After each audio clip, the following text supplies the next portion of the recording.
Hey everyone, it's Daniel here from etfs. Hope you're all doing well. So let's talk about this pivot. Are we going to get this pivot? What's going on, right? The regional banks imploding. You've got the stock market selling off, but then now reversing all of a sudden. You've got the Fed, the Treasury backing up the depositors, making all the depositors at whole. What's going on? There's arguments saying that, the Fed shouldn't have done that. The Fed, good thing that the Fed has stepped in, and that the Fed should now pause and think about cutting rates. So that means that we're going to get the pivot, or are we? So let's talk about a couple of arguments. Why that could be the case, why we could see a pivot, why we may not, what the Fed could do. So a couple of arguments. So first, let's talk about why we could see a pivot next week. Now, with the regional banks and with the issues that we're seeing, definitely, you don't want to spark any more trouble, right? Think about it. You're the Federal Reserve who came out, testified in front of Congress, told them everything's okay, and they expressed, especially Elizabeth Warren, expressed that these high rates are creating problems for a lot of people and companies as well. Elizabeth Warren has always been talking about how the Fed has been damaging the economy and how they're wrong for hiking rates. So definitely there's political pressure out there on Jerome Powell that he should probably pause now. Because look, Silicon Valley Bank just basically imploded, and now they have to get a bailout. Well, is it a bailout really? It wasn't the bank not being bailed out, but the depositors being bailed out, getting their money back.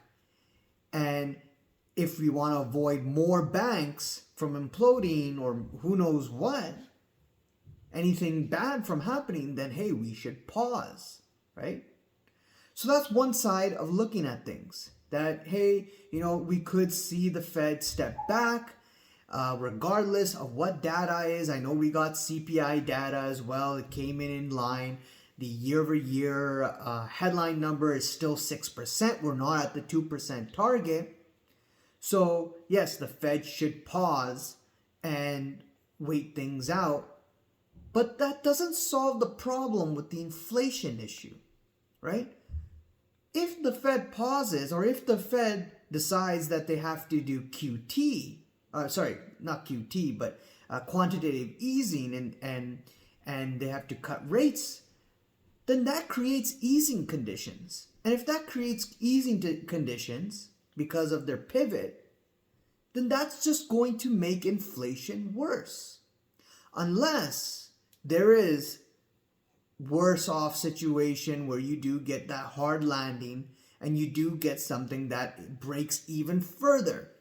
Now, yes, something has broken in the markets, and I've been saying this very long time on this channel that something's going to break, and we did get the first break. But this is just the beginning. This is just the start. This is not the true break. We have yet to see the impact of all the rate hikes that have been done in 2022. We have yet to see the real impact this year, which we might see more in the summertime or closer to the end of the year.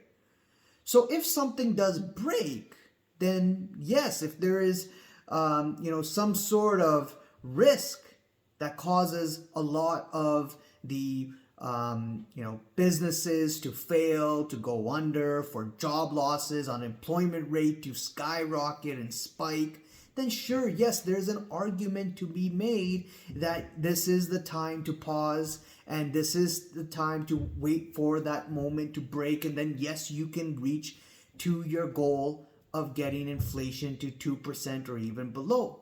But if nothing breaks, and now here's the other side of the argument of why the Fed should continue to hike rates or continue to be tight and not ease what people are expecting, some sort of easing to come in, is because if things don't break and you do get a bailout like we've seen from the Fed, and they have to all of a sudden turn on the printers and start printing all of a sudden and giving money back to the depositors, then that basically tells you that everything's fine, because the banks will always be backed up by the Fed, and the banks are too big to fail, even if they're small regional banks, whoever you are. If you've got political power, or if you're a bank, you'll be saved by the Federal Reserve. So don't worry, do whatever you want to do. So the markets are fine. The markets are totally fine because you've got now easing conditions, right? Not only they're printing, they're going to print money, or they're going to give money to the depositors, their money back. Not only you've got that situation, but you've also see bond yields come off quite aggressively, which creates easing conditions. You do see that the long end of bond yields come down, which means that mortgage rates would come down, which makes it, again, easing conditions and easy for people to go out and get a mortgage and buy a home. So now you're getting easing conditions, especially with the yield curve starting to steepen, the short end starting to price in rate cuts now. That's creating easing conditions, and that's not good for inflation, especially if nothing breaks. So the argument is, if nothing has broken, or we did break, but we've got the Fed to save us, and now everything's back to normal now, then continue to tighten. Or if you pause, then continue QT, the selling of bonds, or continue to hike rates, but just not 50 basis points. Do your 25 and take your time until, again, something else breaks, right? So the argument can be made on the other side that, hey, we're still not done in terms of inflation. And second, these regional banks and the Fed has saved the markets, and there's easing conditions.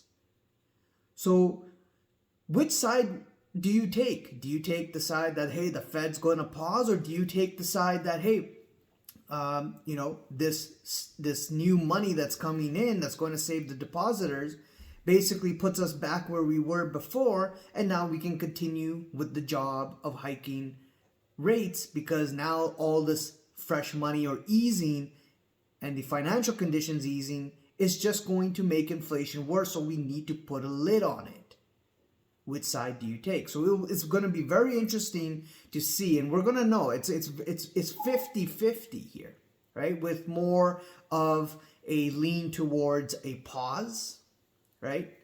If we look at the probabilities that, yes, the markets and a lot of the analysts and the banks out there are expecting that the Fed to pause.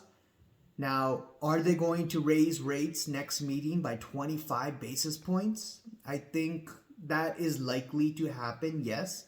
So you might get the 25 basis point increase, and then the Fed coming out saying that, hey, we're going to pause and assess the situation. And if warranted, we're going to be data dependent. And if warranted, we're going to hike rates if, the data and the inflation is not coming down. I think that is a possibility. So you're getting a mixture of both. You're getting, yes, the rate hike, and then, yes, the pause, but no QE, no cutting rates, just assessing the situation, play it by the ear, and if nothing is getting worse off, then, and the data is, let's say, inflation data is not coming down and it needs to come down, it's too aggressive, the data's still strong, then later we can hike rates if needed, if warranted. So I think that's what the Fed may play going forward for next week, and we'll see what happens. So let me know what you guys think. Leave a comment below, subscribe, hit the like button as well, and the bell icon to be notified on the next video, and I'll see you guys around. Cheers, bye.